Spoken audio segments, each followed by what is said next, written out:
Dobar dan, dragi moji. Evo nas iz kuhinje moje nane. Moja nana je se vratila nakon godinu dana iz Bosne i prvo jelo koje sam ja poželjela da napravi je bosanski grah sa suhim mesom.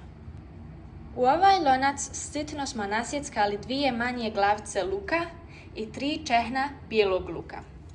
U to dodajemo sitno nasjeckanu stelju, to je ovčje suho meso, i pravi bosanski sitno nasjeckani goveđi pršut. Sada dodajemo bijeli grah koji smo sinoć ostavili u hladnu vodu da prenoći i moja nana ga je jutro stavila u vrelu vodu da prebaci 1 ključ. U ovo dodajemo 2 do 3 kašike ulja i stavljamo 2 male kašičice soli. Sad ga preljevamo vrelom vodom.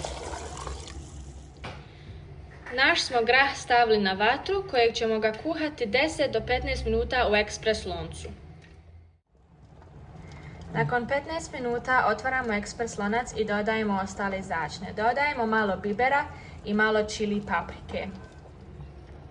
Sada u malu tavicu dodajemo 3 kašike ulja.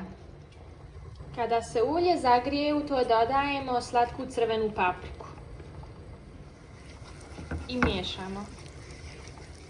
I onda dodajemo 2 kašike brašna. I to lijepo upržimo. To dodajemo u grah.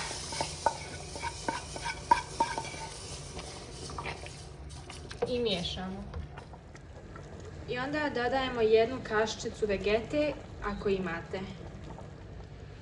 Sada ostavljamo grah da se krčka na laganoj vatri. Evo, ovo je moj ručak.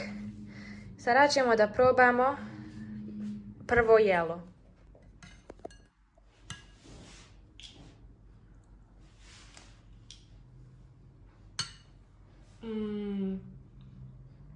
Grah nam je ko sutlija.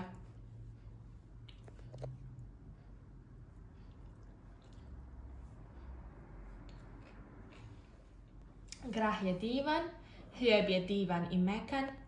Ja veoma preporučujem kiseli kupus uz grah, nekako dodaje tu aromu. To je to za danas. Hvala mojoj nani što je napravila ovako divan ručak i hvala svima vama koji ste pratili ovaj video. Ako vam se sviđa, lajkujte i ostavite komentar. I subscribeujte ako želite da pratite više. Puno vas pozdravljam i volim i čuvajte se u ovim teškim vremenima. Ćao!